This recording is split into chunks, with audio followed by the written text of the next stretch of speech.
Are you ready for me to go? Yeah. Okay. Good. I'm going to count you down. Let's go in 5. What language? I don't want it in English. I've never counted down in I know, Spanish. it's kind of tricky, isn't it? 5, 4, 3, 2, 1.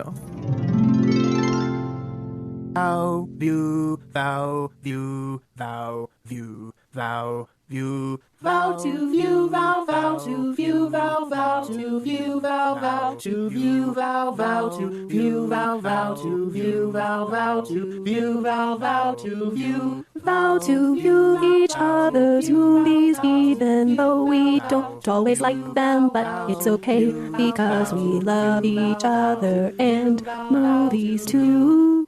Hey there, everyone. Welcome to Vow to View, your Daily Planet podcast all about marriage and the things we make each other watch. My name is Elyse Daly. And I'm Scott Daly. And together, we're the Dailies.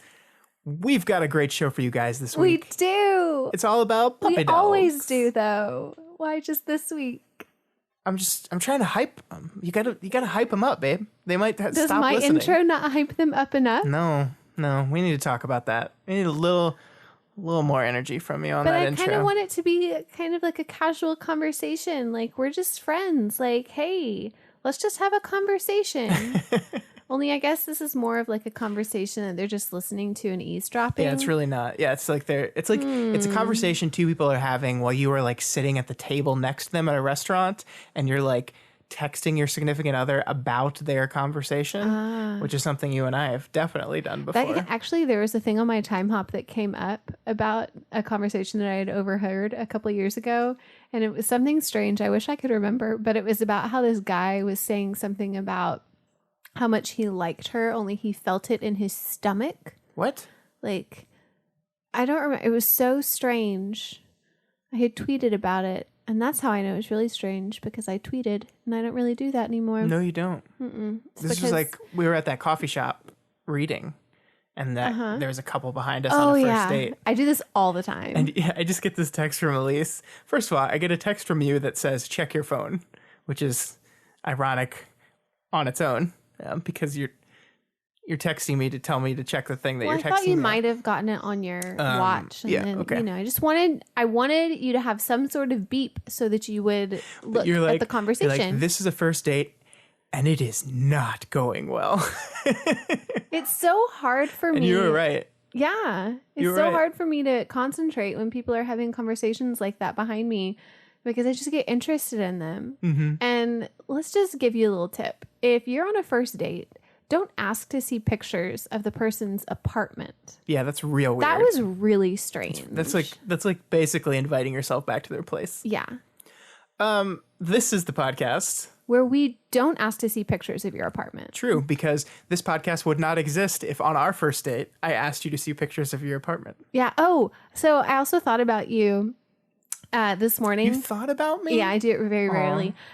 So there's a conversation about how guys don't tell women when they have food in their teeth on like the first few dates.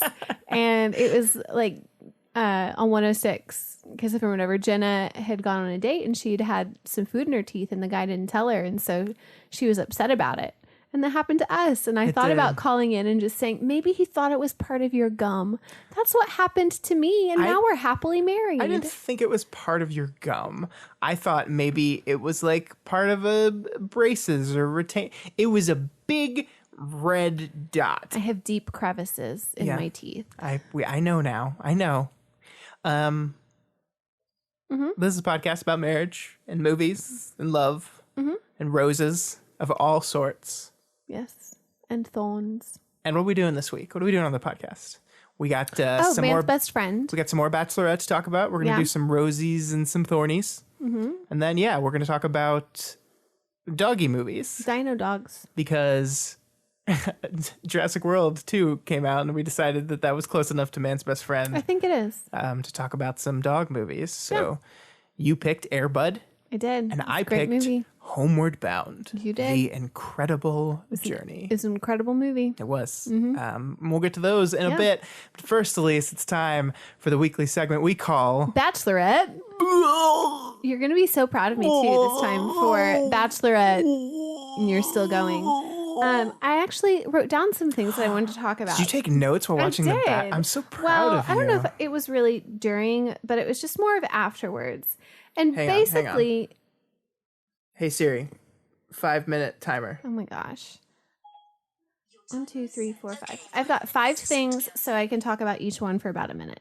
So basically, this episode was extremely boring. Like, it was probably one of the most boring episodes of all of the Bachelor franchise that I have ever watched. I concur. And I watched the Bachelor Winter Games, and this was less eventful than that.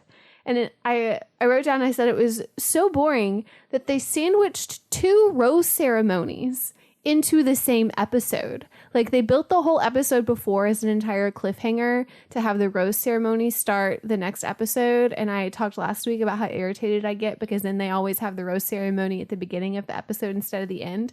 And there was literally nothing that happened. So they had a rose ceremony at the beginning and the end of the episode.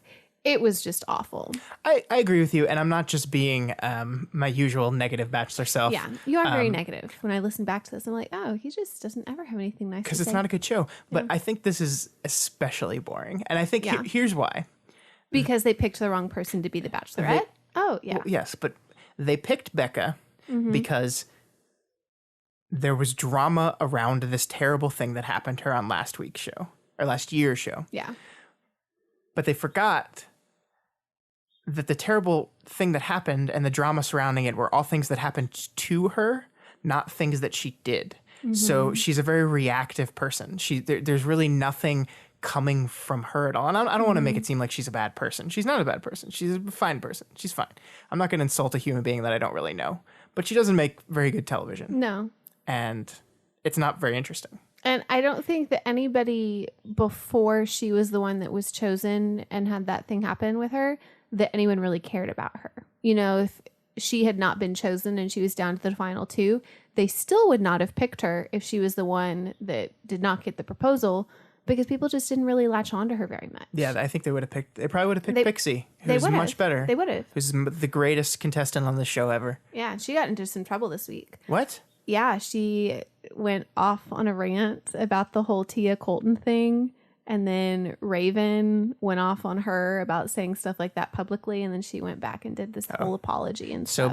So by got in trouble, you mean fake Bachelor World trouble? Yeah. Okay. Yeah. So basically the biggest thing that happens this week was that David, the guy that fell off of his bunk bed, came back. And then there was more tension between him and the model.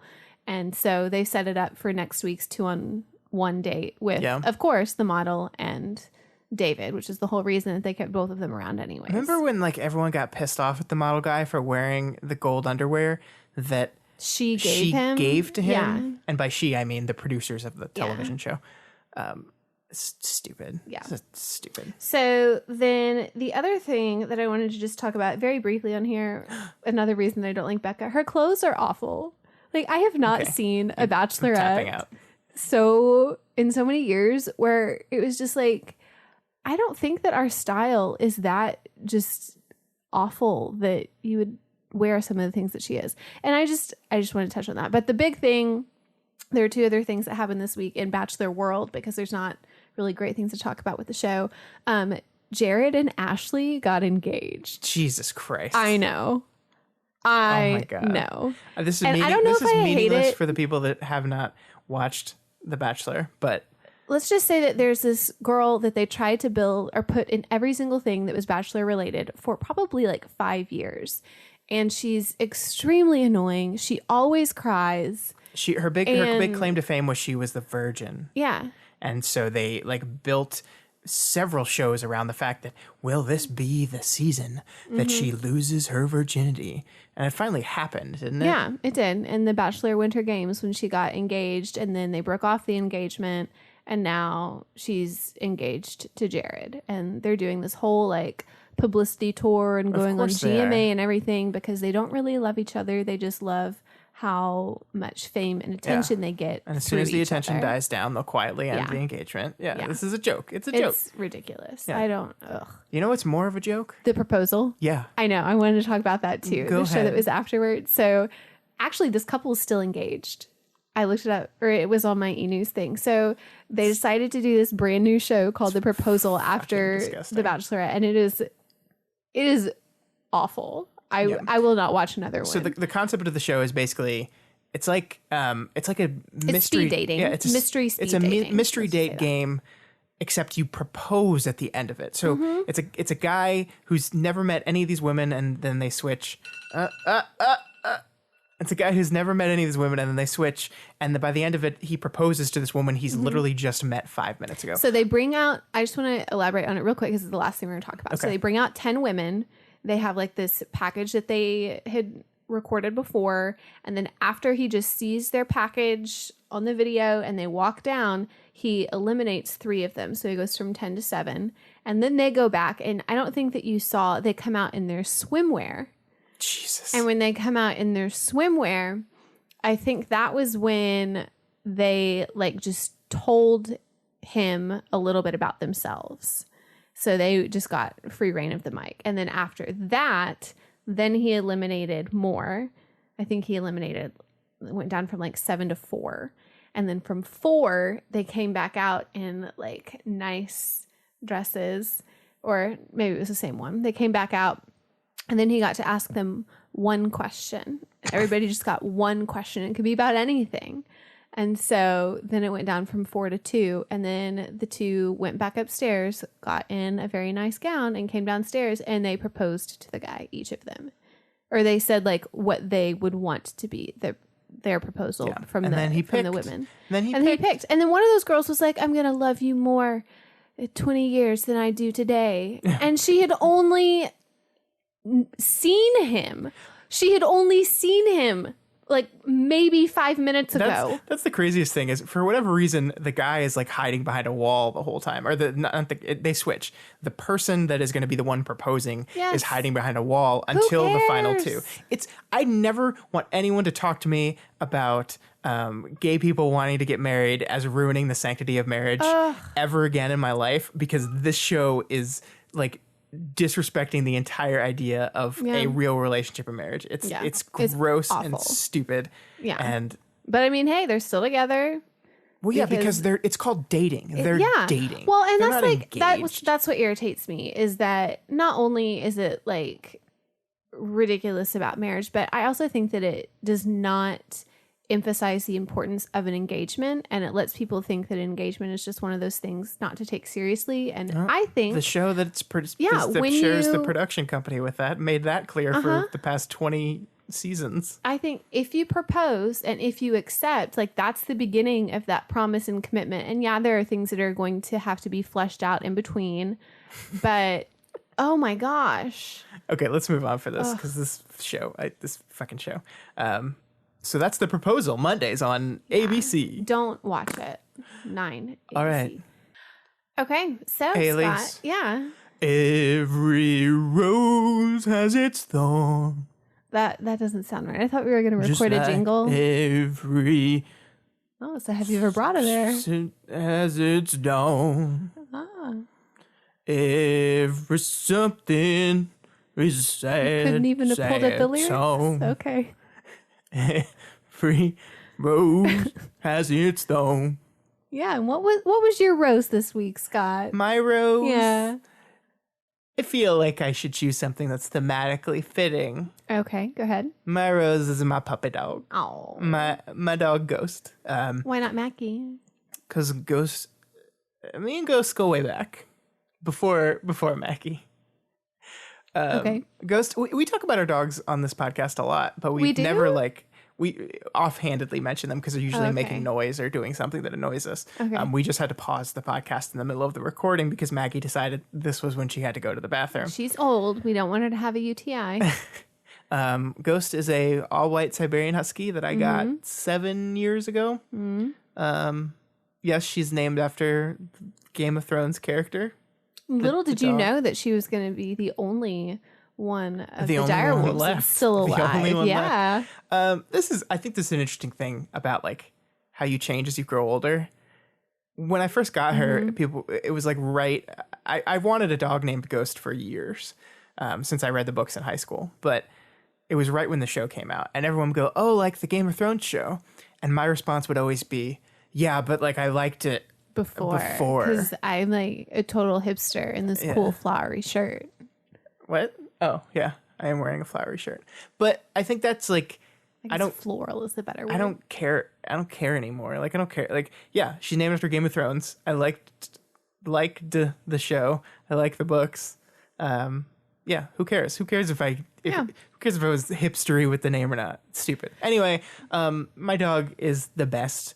She has been with me for a while now through a lot of different stuff, and she's an incredibly well-behaved dog. I got so lucky. I heard all these horror stories about Siberian Huskies and how they're very smart but very easy to bore, and when they get bored, they get very, very destructive. Yeah. And for the most part, Ghost has never had that problem. She is very smart. She picks up on things very, very quickly. Remember when she destroyed my door at my apartment? Why are you doing this? This is my Rose. I know. Accidents happen. I know. I just remembered that, though. She had like a panic attack. I know she did. It wasn't like normal behavior. Like she was freaking out about stuff. I know. She's just a great dog. I love her a lot. It's a lot with the hair. I will probably never get another Siberian Husky because it's a lot of hair, especially when it's white hair. Can't really wear dark clothing in my house anymore. And I love dark clothing. Well, you should have thought about that before you married me. I should have. But it's that engagement period. Ghost is just, she's just great. And I love her. And I do love her too. And, one time in college, there was like that whole share 25 things about you that no one knows and then tag people, and it was the thing. And so Facebook. I did it. And I actually had as one of my things on there that I had always wanted a husky, and I really had. They're beautiful dogs. They so are beautiful. And they're smart. I like that they were attracted to cold places, or whenever I think about a husky, I think about a cold place, and I love cold places. Yeah, but little had I known the hair, I would have never have written that. I did not even know that they shed that much, because none of the dogs that we had ever had growing up were shedding dogs. Yeah, they shed a lot. They shed their undercoat twice a year, and it's a lot of hair. It is insane. It's a lot of hair. But yeah, I mean, a common misinformation is because, how could you have a husky in Texas? That's so bad for the dog. Huskies are very adaptable dogs. They love that. They can handle the cold, but they're okay in the heat. No, I can't take my dog for a long run in the middle of June. But we really shouldn't take any dog for a long run in the middle of June. Exactly. Shame on me. She goes and sits out in the sun in June for 2 hours. She'll just go sit on our patio and just bask in the sun. She loves the sun. So I actually had to call her in today because it looks like she was breathing so heavily. I didn't want her out there any longer. Yeah, so ridiculous. I made her come in. So that's Ghost. Yeah. My Rose. It's good. And fitting with the theme. Elyse. Yeah. What is your Rose? So a couple of years ago, I had noticed that I had gotten gray hair. And so I thought, you know what? It's time to try and dye it. And then lo and behold, I had found out I was allergic to hair dye. So much so that my face had blown up the brain from Pinky and the Brain. It looked crazy. I couldn't wear sunshades. It was awful. And so this week I had enough courage in order to try it again. And we tried something different. And it was successful. Yeah, and so now I can color my hair. Yay. And it looks good. It's lighter than I've ever seen it. Mm-hmm. And I'm not one to normally go lighter. And there has been a slight reaction here and there. There are little patches that are kind of itchy, but nothing has swollen. And I think it's just because of the process. It was a different process than what I had done last time, and with it being lighter than darker. So I'm just really excited that now I can have hair that has some color in it. There you go. I know. Problem solved. Thanks, Hogan. Who? That's the girl that did it. Oh. Yeah. Like Hulk? Yeah. Like Hulk Hogan? Uh-huh. Did your hair? Yeah. Fascinating. Who knew he was so multi-talented? Shutting down Gawker and then dyeing hair. I know. It's incredible. Yeah. So what was bad, though, this week? You had something good. We love your dog. That's not every week, or only 1 week. That's all the time with Ghost. But something bad always has to balance the world out. So what was bad? Wait, which one am I doing? Are you doing the thing that was... Whichever one you want to do. there's a spot on our carpet that a dog has been digging at, and we haven't figured out which dog it was yet because we haven't caught them in the act. But we're in a rental home, and there's a piece of the carpet that's now just ruined, and we've put a towel over it, and one of the damn dogs keeps moving the towel, and we have never caught them in the act. Yes, and this is as well as my thorn. It is both of our thorns. It's the combo thorn. This is the biggest problem I faced in my life. Now, the thing that I find just incredible is, so we've got this towel that's just covering it right now, because if we move the furniture, it's just going to throw everything off center in the living room. So we put something over it that obviously, like, it can be moved, but we just kind of wanted to see who was doing it. So I'm at home, because, you know, I'm not really doing anything except I'll go run errands or whatnot. And so the towel was on. I left to go work out. I came back. Both dogs were sleeping at different places away from the towel. It had been at least 2 hours. Then I go and I sit down to read. And then I look up from the kitchen table and the towel has moved. And it was like, the entire time that I'm gone, they won't touch it. It's fine. But as soon as someone's there, they've got to touch it. So I moved it back because I was upset and I didn't see who did it. And then I went to go make my lunch out of the eyesight. And then I come back to sit at the table to eat my lunch. And they moved it again. And it's driving me crazy because I'm at home and I should be able to see. I'm sorry. Stop I'm so shouting. loud. I'm just so upset about it because I'm home. Oh my goodness. And I should be able to see it. And I should be able to catch them and punish them. And we should be able to help the situation. They're probably doing it right now. I know, because we're home. And so they have like all of this energy now. And so they're like, oh, what am I going to do? I don't know. I'm just going to go scratch the carpet. Maggie, are you messing with that towel? I think you're right, though. I think that it's Maggie that moves it because she's rubbing all over the carpet. But I think Ghost is scratching it. And they ruined the rug already. The rug was already ruined. The rug was already getting to be where it was going to need to be replaced. But I don't want to get a new one until we know for sure the space that it's going to be in. Yeah. So we've got 2 holes. It's the worst thing happening in the world right now. Oh, except for all the horrible immigration stuff that's happening in our country. Yeah. But at least we've gotten, at very least, the practice has stopped. Unlike the scratching on the carpet. Yeah. It's a terrible joke to make. I know. Wow, you're not even like going there with me at all. You're not playing with me at all with this. Well, I was trying to think, if we could just stop future scratching, but the scratch is still there. Yeah. That's the exact metaphor. That's the exact problem. Yeah. That we've stopped separating children from their families, but the children that are already separated are still separated. And do they have a plan for getting those kids back with their parents? How are they going to get school? They're apparently, teaching them. No, I don't believe it. No. It's disgusting. No. Like I don't want to spend too much time on this because it's super depressing, and I feel like this podcast is to get away from depressing stuff. Hey, the laundry's ready. Our clothes are dry. But it's disgusting. It's disgusting, and our entire country should be ashamed of itself. The end.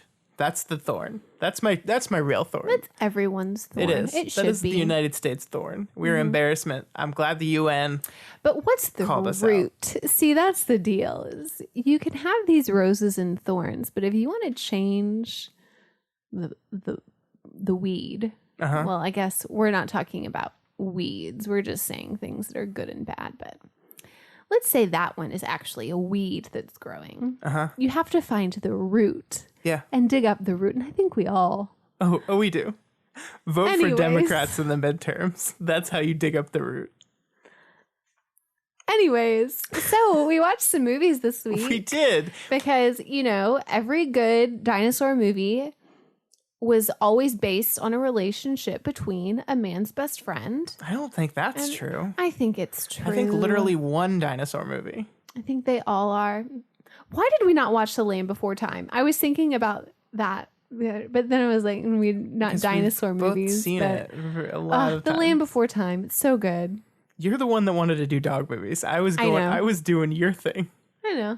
Elyse, what was your movie that you picked? I picked Air Bud. So Air Bud came out in 1997, and it was written by Paul Thomasay and Aaron Mendelssohn and directed by Charles Martin Smith, who also directed the pilot of your favorite show, Buffy the Vampire Slayer. So you obviously love this movie. Yeah. But basically it's about a young boy who moves to this town after his dad dies and mom gets a new job, finds a stray dog who just happens to be amazing at basketball, which was his sport of choice with his dad.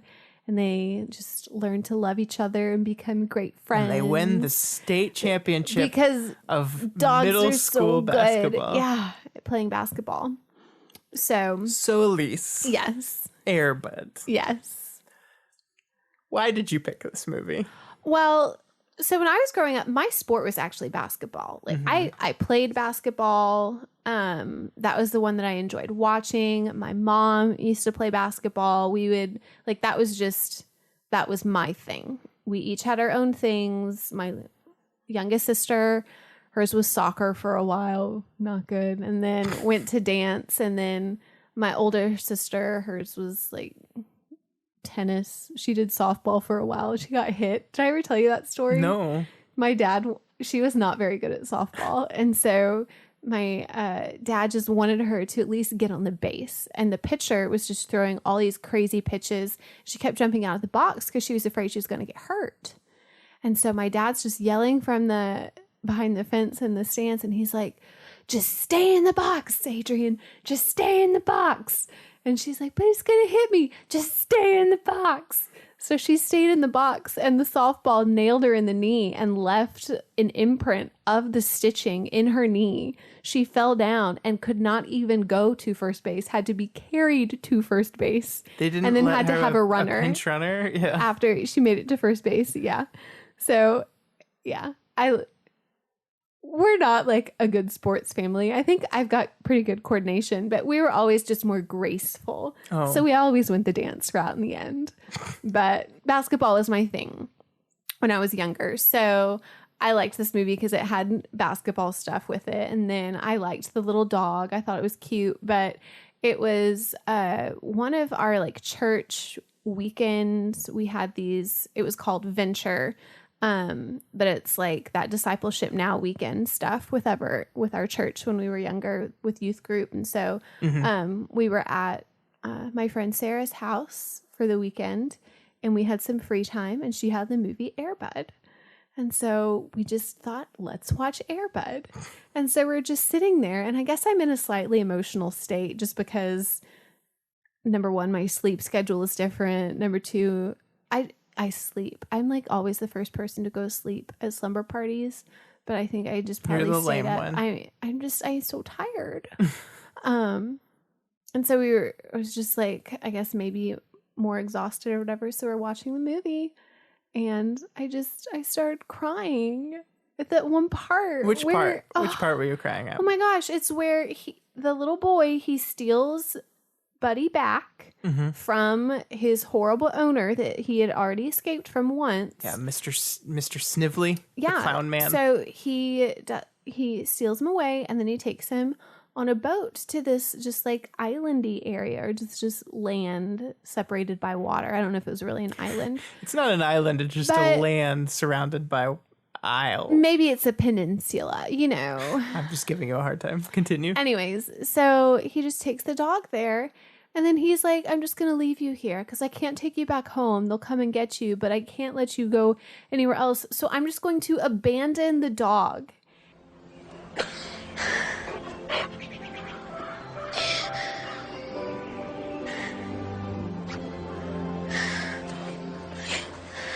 Go on, buddy. You're free now. Go. Go on. Buddy, get! You have to go, buddy. Please, buddy. Go! Get! Go! Get out of here! Don't you understand? Get! I don't want you anymore! Get!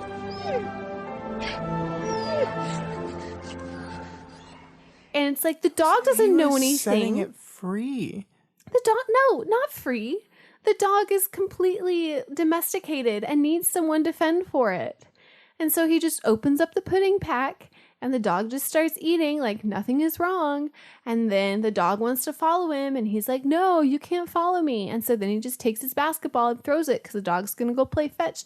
And then he just leaves the dog. And then he goes on the boat and then the dog runs after him and tries to swim but can't make it. And has to turn around because the dog would die if it kept swimming. And it was just this completely tragic part, and I just was crying. I remember I cried. It was the first movie I had ever cried in. I cried again this time around. You did. I couldn't believe it. It was just I don't like animal cruelty. So what you're saying is the real villain here is Josh the boy.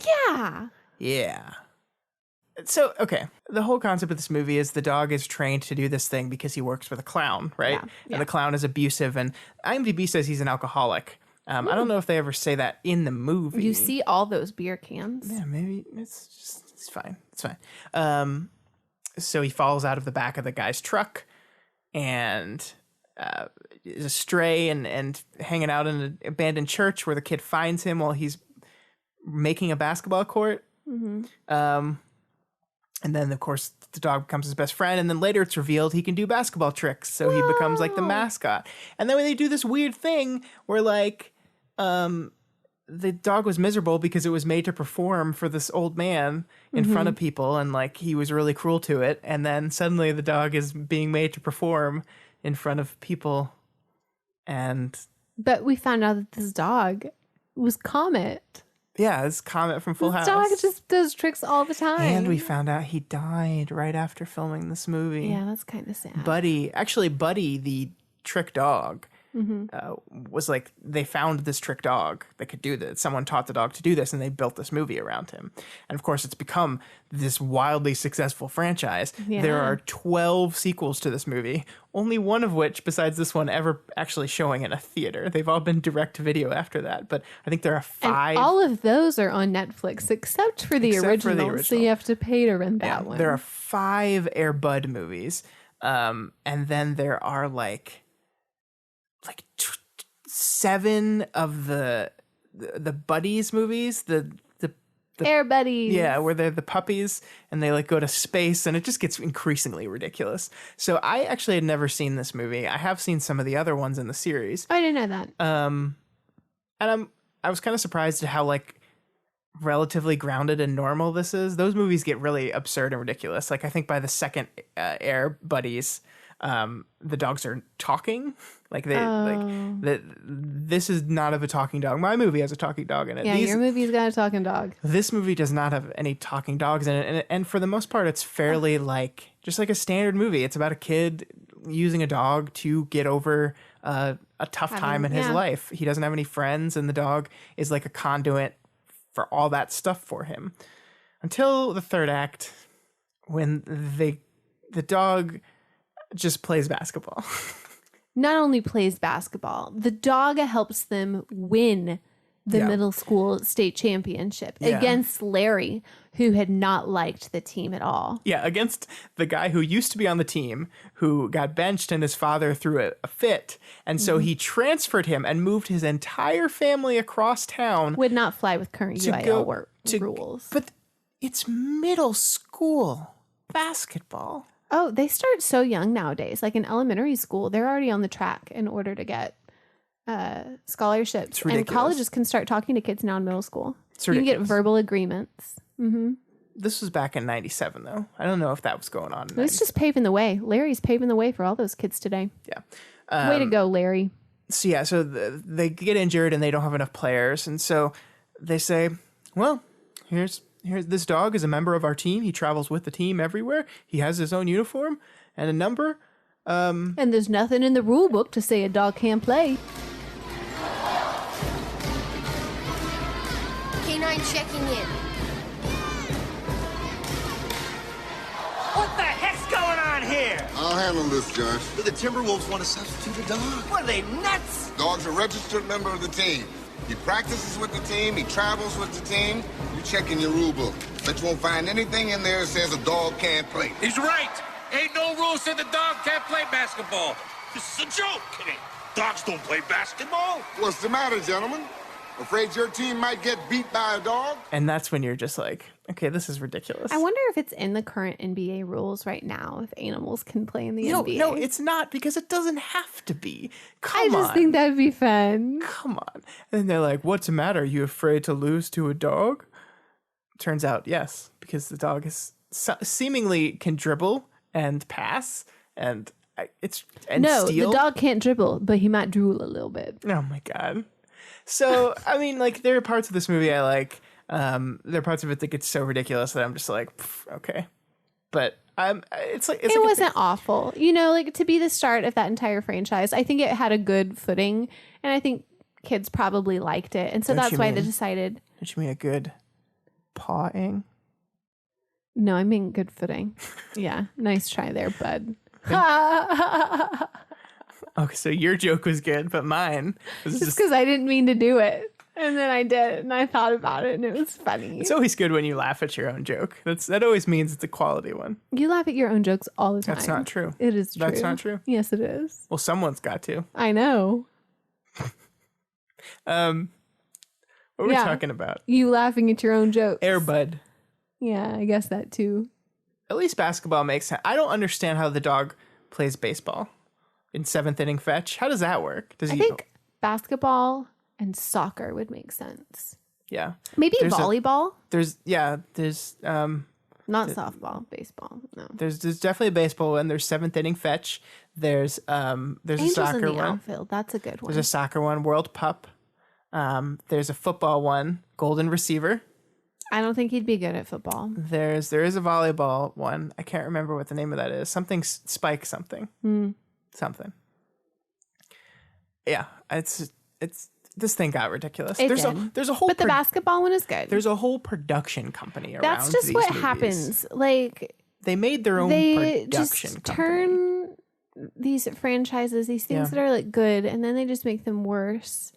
And it doesn't only happen with children's things, but that's when it usually does happen, is because they think, oh, let's get all these monies because we're appealing to children. And especially in the summertime, parents want to take their kids to go see a movie so they can have them be quiet and sit down in a dark place for a while.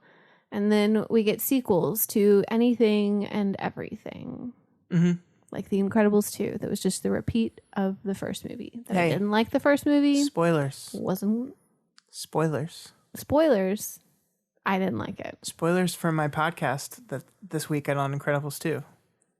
I can't reveal what I thought of it yet. It's going to be a surprise. Well, I'll reveal what I thought of it. Well, I didn't like it. Wow. But I didn't like the first Incredibles, so. Yeah, so you're a monster. No. I just have very high opinions. Mm-hmm. Mm-hmm. Yeah.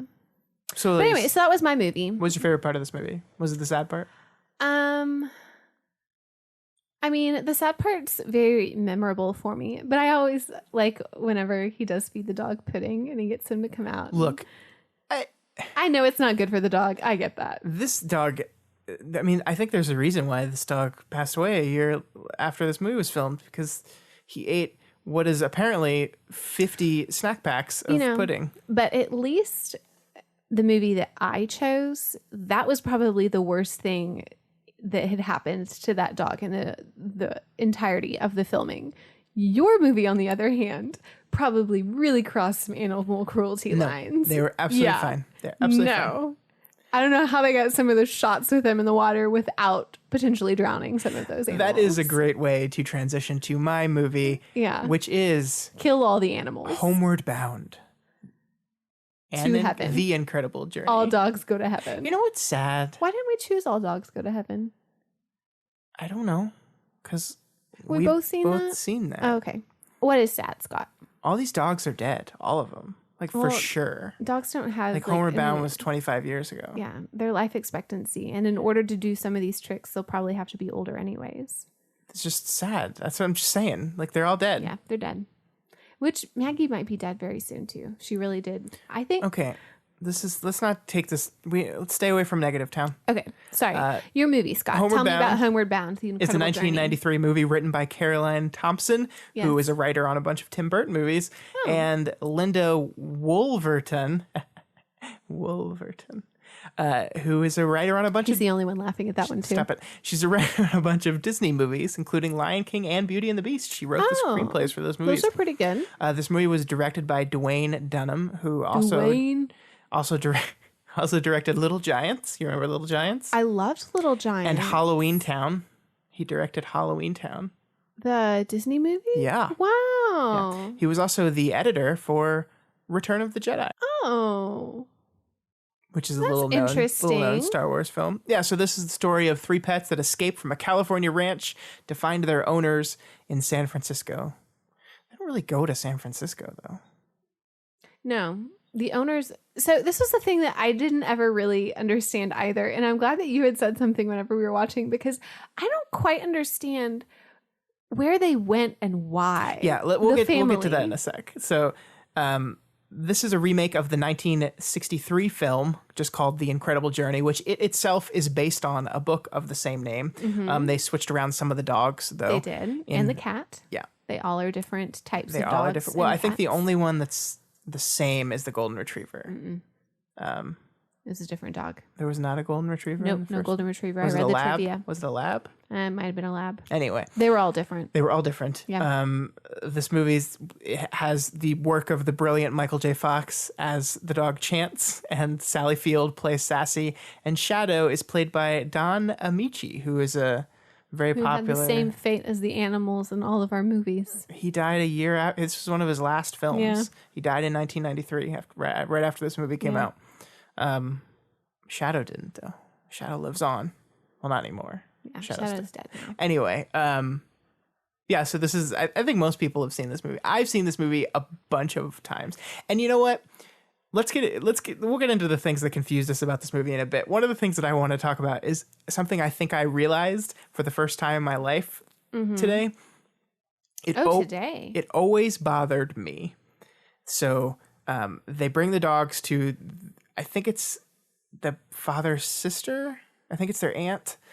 She owns this ranch, so they bring the dogs to the ranch, and we'll get into that other stuff later. But she is going on a cattle drive, and she's going to have her friend Frank come over and watch the dogs while she's gone. And so she writes a note to Frank saying where the dogs are and like instructions on how to feed them. And then she slams the door shut, and the wind from the door slamming shut makes the note fly off. Ugh. And underneath it, there's another note about how the bulldog was getting antsy, so she took the dogs with her.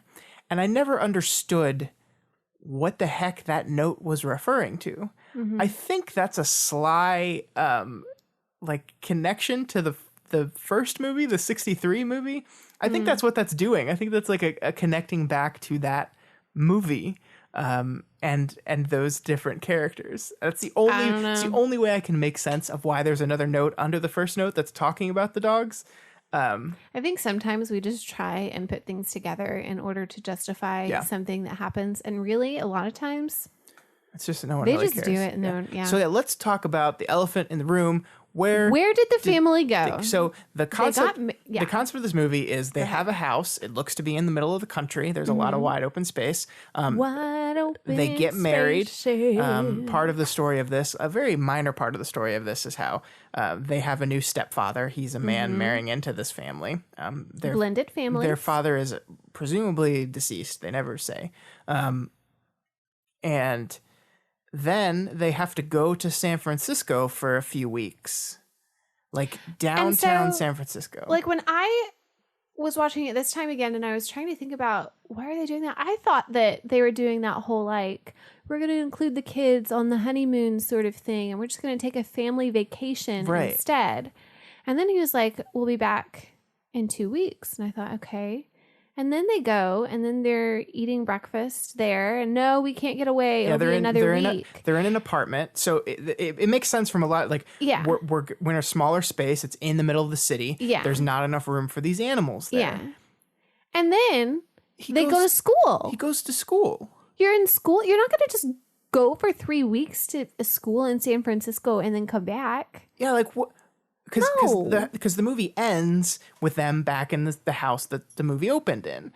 That's the home. only thing that I can think about is that they now have a like summer vacation home over there, and they have to actually live in San Francisco during the year, but they still have all the animals, and they're like, we're never going to let you go again. It doesn't make any sense. It doesn't. Let's Disney write us and explain. Disney. Yeah, I don't think that's going to happen. Disney. I can ask my friend Carolyn. Disney. Do it. We know you're listening to us. We know every time that we say your name that we get pinged in the search engine. Disney. Disney. So I like this movie a lot. This is one of the movies that I've seen so many times. Like, I have not seen it in probably 15 years, but it's one of those things where as things start happening, you remember every single moment and every single beat. And I don't know why I don't remember the first time I've seen this movie. Yeah, I don't remember me either. I don't know why I know we had it on tape, and I just must have watched it a buttload of times. And I love this movie. I think Michael J. Fox is great. He is. Chance is a great character. Right. She doesn't even know the meaning of the word stay. Stay there. The savage beast spots his unsuspecting victim. Slowly, he sneaks through the tall grass. Don't even. Moving in for the ambush. Keep away from me, you mutt! He runs. He leaps. My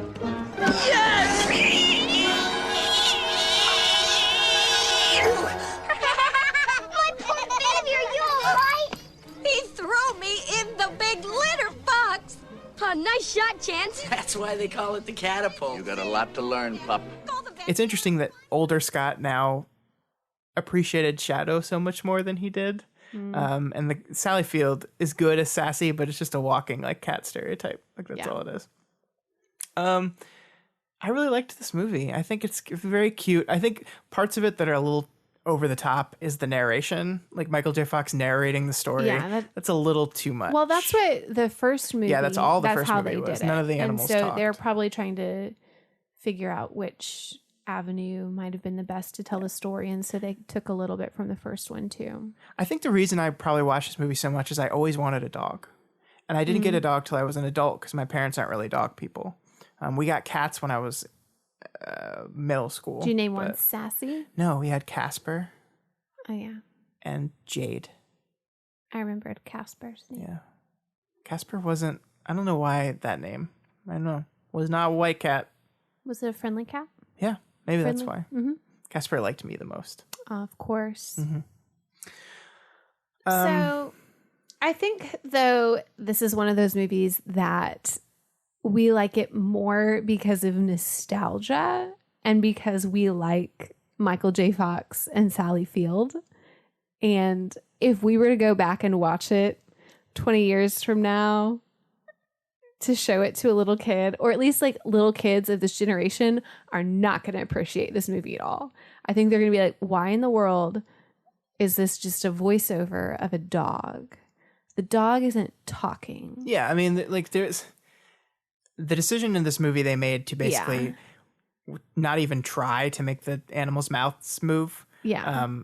So they're just, which is interesting because when the dogs are like eating stuff, their mouths, that Michael J. Fox makes like a ruffled, like he has something in his mouth as he's talking, but the dog's mouth isn't moving, so that doesn't make a lot of sense. But yeah, I mean, like I think that was in 1993 a much more acceptable thing because like the movie Look Who's Talking. The technology wasn't there. Like, have you seen the movie Look Who's Talking? I don't think I have. It's about a baby that talks, but the baby doesn't really talk. I've seen Baby's Day Out. Have you seen that? Yes. Okay. It's not really what I'm talking about, but I really like that movie. In Look Who's Talking, the baby has Bruce Willis's voice, and just like in Homeward Bound, he doesn't like his mouth doesn't open; he just speaks, and we hear the narration of the baby. So I think this is something that with technology not the way it was a much more acceptable thing. But I disagree with you. I think this is actually a fairly well-made movie. I think it's like creative in how they solved a lot of the problems. Like I do think they probably did stuff to the animals that we would not allow people to do to the animals today. There's a particular shot where Sassy the cat is in the water in the river, and they do like a close-up shot of the cat like panicking like in water, screaming. With like a camera right in its face, where they probably just dropped the cat in a pool and got a close-up shot that I don't think they'd let you do these days. But I don't know. I think it's very creative. I think it's funny. I think it like Michael J. Fox is such a good performer that he carries most of the movie. You know, I enjoy watching him in the show that I've been watching too lately, The Good Wife. I know. Plug for that real quick. Sorry. Yeah, because the show that is now over needs to be plugged. You still got to rewatch it on Hulu or they'll take it off. And I don't know. I think like the for a kids movie, I think there's a lot to appreciate here. There's a lot about, you know, like learning to kind of like finding home and I like the Chance character as a person who's like been like beaten up by life and is like mistrusting of everything good happening to him, and he learns to appreciate it by the end. Although, you know, if they just stayed like the whole conflict of this movie would be solved if those animals just stayed put, just didn't jump over that fence. That's like a lot of our problems too in the world. Sure, if we just cause our own out, we do problems, it. Yeah. I don't know. Maybe I'll show it to my kids this next year, and I'll give you some feedback about it. I would be very interested, not. to see what a modern kid takes out of this movie. We should have our niece and nephew do it. Yeah, because they would like it because animals. Yeah, and the animals are funny. Like Chance is silly. Like I think the inherent idea of hearing a voice coming out of a dog is funny and entertaining, and I don't think it needs the mouth moving for that to work. Like, I think the introduction of Chance is he's eating underwear and talking about how good the underwear tastes. And they try and set it up as a person until he's eating the underwear. Oh, did they? Yeah. They don't really tell that it's a dog. Oh. And then it talks, yeah. I guess that's true. I guess I never really thought about it that way. I thought that was funny. I don't know. I love dogs, and I love these dogs. Isle of Dogs? Shadow limping above the line, and like the other two animals, it's so cruel because like they're so close to home and he gives up and Chance is there encouraging him. Shadow! Shadow! Oh, Shadow! Oh, no, don't lie down. Don't lie down. Sorry, I can't make it. Why not? Of course you can make it. Try, Shadow. Please try. I just can't. Look, you pushed me this far, now I'm pushing you the rest of the way. You know, back there in the woods, even when things looked really bad, I always believed we'd make it because I thought you were too stubborn to quit. Well, you're not gonna quit. Not now, not when we're this close. Now try again! Do you think it's easy for me to admit I can't do it? I'm too old. That's not true. There's nothing you can't do. I have nothing more to give Chance, and it's time for you to be on your own. But I want you with me. I love you, Shadow. You've learned everything you need, Chance. Now all you have to learn is how to say goodbye. And then they cut away from it before we see whether he successfully got up or not. And then we go back to the family, and like Chance comes, and then Sassy comes, and then this poor kid is like waiting for Shadow. Old, and he knows he just starts it. saying he He's was too old. It was just too far, and he was just too old. And then Shadow like comes over the top of the hill, like crests the hill, and like starts limping towards him. I don't know how like these dogs are so well trained. I don't know how they get a dog to kind of. Well, because once he started running, he had no more limp. Well, yeah, he could do it. So, but that's because he was rejuvenated by seeing his boy. But I don't know how they. That's why. Okay, I'm just go with it. Okay. I don't know how like they get a dog to like limp walk, like you like intentionally, like how to train a dog to intentionally limp takes some probably good training. But well, you know, you think about a horse, they teach you how to prance. Yeah, like that's that, true. So that's true.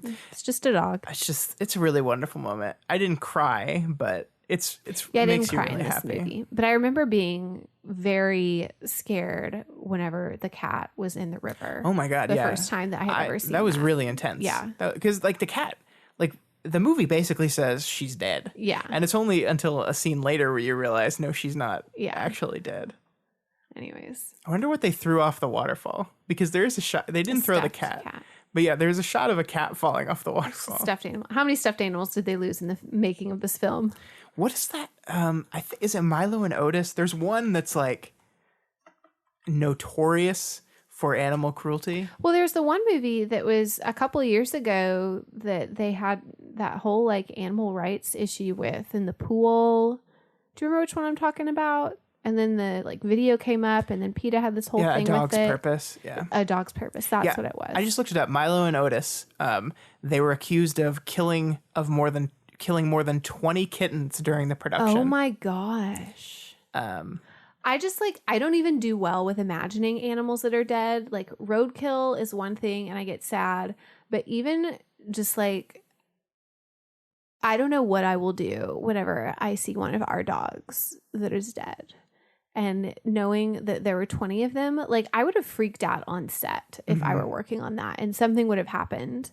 Or I just like, that is unbelievable to me. Yeah. Well, it's so weird. I'm glad we have those we've got better restrictions now, so that wouldn't happen now. But the American Humane Society apparently gave the film Milo and Otis their seal of approval, but this says none of their officers were present during the filming. So how they knew? They just watched it and were like, "Oh, yeah, nothing bad probably could have happened, except I killed 20 little cats there." Huh. Bummer. Yeah, so that's Homeward Bound. And Air Bud. Incredible Journey. And Air Bud. My movie's better than yours, obviously. My movie's a classic. My movie's much more of an emotional pull. I completely disagree with that. Well, crazy. I think your movie's about a basketball playing trick dog. So, but when he just left him there, it was just so sad. We're going back to Air Bud now. That's fine. What is the format of the show? It doesn't even matter. We do what we want. The end of Air Bud, they do that thing where the court of law is going to decide who owns the dog by making the dog choose, because as the basketball coach says, in human years, he's over 18, so let him make an adult decision, which is true. Fucking ridiculous. I mean, the dog probably wouldn't have lived to be 18 anyways. But so the whole thing is the dog stands in the middle and the two sides like are calling him, right? Mm-hmm. And the movie like builds this up as a dramatic moment, like which way is he going to go? But the movie has also made it very clear that he hates the clown dude and wants nothing to do with him. So it's like, no way the dog would go there. The dog would immediately go. But then they trick him because kid. He knows that he doesn't like the newspapers. And so the guy brought the newspaper. And so he goes to tear up the newspaper. And then he runs and he turns. And then he goes and he lives with his family forever. No, he died a year later. Forever. Yeah. See, my jokes are good. You laugh at my jokes. That was a pity laugh. No, it was authentic. I saw the smile. I think that's it for puppy movies. So good movies, Man's Best Friend.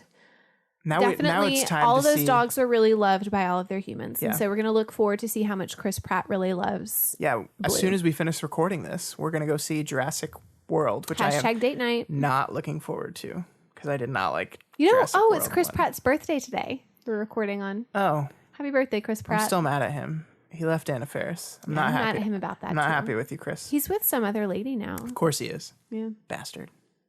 Anna Faris is really beautiful. Yeah. She's kind of strange, but she's really pretty. Yeah, he's kind of strange. Yeah. Aren't they all kind of strange? You're strange. I am strange. That's why I love you. I know. Elyse, what are we doing next week? Next week, because the week following, which is Independence Week, we are going to be out of town, actually in our nation's capital. We're going to Washington, D.C. Yeah, so next week we decided we just go ahead and get a jump on the Independence movies. So we're going to do movies about independence or movies about America or Americana or something like that. You're starting to classify it because the original thing was 4th of July movies. And when you're starting to put twists on it, I think you're going to make a weird pick because I don't know your pick. I'll go ahead and say my pick first because when we were trying to decide what we wanted to do next week, you told me you had never seen Independence Day. And that is the most ridiculous thing I've ever heard. So we're going to fix that real quick. Okay. And you're going to watch Independence Day next week. I'll watch Independence Day. Yeah. So that's my pick is Independence Day. I can't believe you haven't seen that movie. So how? The movie came out in like 96. Yeah. How old was I in 96? The perfect age. The perfect age for aliens and family disaster movies. I was not even 10. I don't care. Was I? No, not even 10. It's ridiculous. I'm going to have a talk with your dad about this. Okay, you do that. Okay. Okay. What is your movie, Elyse? So I'm just kind of torn between two. So I'm just going to talk these two out to you, and you can help me pick between the two. Oh, is that okay? This feels like cheating, but okay. I mean, I'm leaning more towards one, obviously, than the other. And the other one just kind of like popped in my head, and I thought, I guess this kind of fits. I don't really know how it fits, but I think it would work. The suspense is killing me. So the first one is the one that I already talked to you about, because what is more American than a beauty pageant? And Miss America wannabe. So that would be Drop Dead Gorgeous. Which is a small town mockumentary. And they have that like whole dance scene where it's America and the theme of the whole pageant is America. And so there's that movie. And then option number 2, I don't know why I think Tropic Thunder when I think of the 4th of July. But sometimes my brain just makes these really strange connections. So I went there. This is not on brand for either movie. I think I'm still just going to go with Drop Dead Gorgeous. I think Drop Dead Gorgeous fits a lot better. What's more American than a beauty pageant? It's an American themed beauty pageant. All right. I'll give it to you that because it is the theme of the beauty pageant is America. Yeah. But you're on thin ice, Elyse. You need to get more on theme. It's okay. My talent will be ice skating.